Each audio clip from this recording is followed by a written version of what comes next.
사랑합니다. 성도 여러분, 오늘도 성령께서 함께 하시기를 기도합니다. 로마서 1장 16, 17절 말씀 읽어드리겠습니다.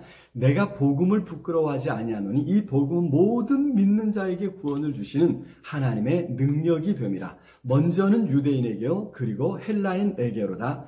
복음에는 하나님의 의가 나타나서 믿음으로 믿음에 이르게 하나니 기록된 바 오직 의인은 믿음으로 말미암아 살리라 함과 같으니라. 아멘.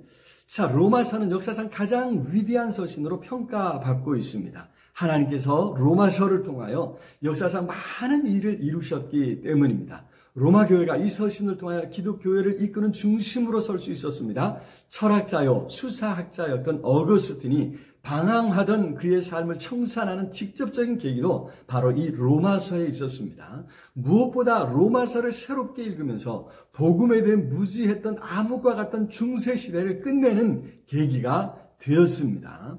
그렇게 로마서는 신구약 합쳐서 가장 사랑받는 책으로 로마서를 통해 많은 사람의 삶이 바뀌었으며 로마서가 새롭게 발견되고 해석될 때마다 세상이 뒤집히는 역사가 일어났던 것입니다. 사도 바울은 이 로마서를 세 차례에 걸친 전도여행을 마친 후 고린도 지방에서 머물며 썼다고 합니다. 그동안 힘써 복음을 전했던 교회들은 이제 더는 바울이 복음을 전하지 않아도 될 만큼 성장하였습니다. 좋은 사역자들이 세워져서 교회가 아름답게 성장하고 있었던 것입니다.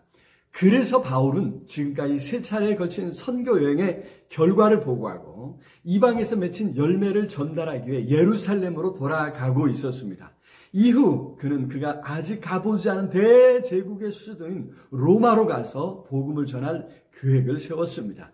그래서 먼저 자신이 지금까지 전한 복음을 잘 정리해서 이처럼 로마 교회에 보내고 있습니다. 왜 이렇게 복음을 전하려고 힘쓰고 있습니까? 16절에 말씀한 대로 이 복음은 모든 믿는 자에게 구원을 주시는 하나님의 능력이 되기 때문입니다. 복음에 죽은 영혼을 살리는 생명의 능력이 있습니다. 그래서 사도는 복음을 부끄러워하지 않았습니다. 오히려 더욱 담대히 복음 전하기를 힘썼던 것입니다. 그런데 왜 복음일까요? 왜 바울은 그가 전하는 이 소식에 복음이라는 제목을 붙였을까요? 복음에는 하나님의 의가 나타나서 그렇습니다. 하나님께서 우리를 구원하시는데 우리의 의가 아니라 하나님께서 자신의 의로 구원하셨기 때문입니다. 우리에게는 구원받기 위해 오직 믿음만을 요구하시는 것입니다.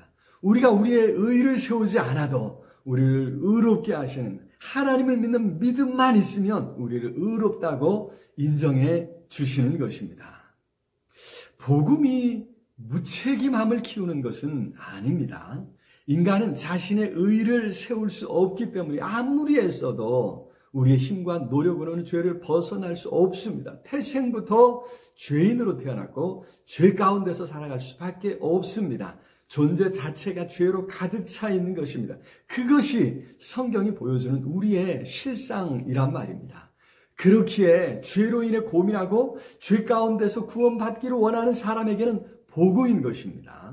우리의 의가 아니라 하나님의 의를 더 씌워 주신다는 것이 복음입니다. 하나님의 의가 나타나서 복음입니다. 여기 나타나서라는 말은 헬라어로 아포칼립스인데 제거하다는 뜻의 아포와 덮개를 뜻하는 칼립스의 합성어입니다. 덮고 있던 것을 제거해서 드러내는 것이죠. 사실 죽을 수밖에 없는 죄인은 내가 죽지 않으면 그건 정의가 아닙니다. 그런 나를 대신해서 예수 그리스도께서 죽으신 것입니다. 죽을 수밖에 없는 나를 대신해서 예수 그리스도께서 죽으셨다는 것. 그것이 하나님의 정의요, 하나님의 사랑입니다. 죽을 수밖에 없는 내가 보이는 것이 아니라 하나님의 의가 나타나니 이것이 복음이 아니고 무엇입니까? 자, 로마서를 읽고 묵상하면서 우리를 사랑하셔서 자신의 의를 우리에게 더 씌워주신 하나님의 큰 사랑을 확인했으면 좋겠습니다. 그 사랑 안에서 구원을 주신 하나님의 능력을 경험하게 될 것입니다. 이 복음이, 이 생명의 말씀이 오늘도 상한 심령을 살리고 병든 육신을 치유하며 망가지고 깨어진 우리의 가정과 이 사회를 살리기를 기도합니다. 사랑해 주님 참으로 감사합니다. 우리에게 이 복음 주신 것 감사합니다. 이 복음을 다시 한번 듣고 주님의 큰 사랑을 확인할 때에 하나님 상하고 찢긴 우리의 심령이 치유되며 하나님 우리의 삶이 회복되는 놀라운 역사가 있게 하여 주시옵소서. 이 복음으로 이 사회가 이 나라의 민족이 새롭게 되도록 하나님이여 은혜 베풀어 주옵시기를 간절히 소원하고 예수 그리스도 이름으로 기도드리옵나이다. 아멘. 아자, 오늘도 우리 주님께서 승리하시기를 기도합니다. 사랑합니다.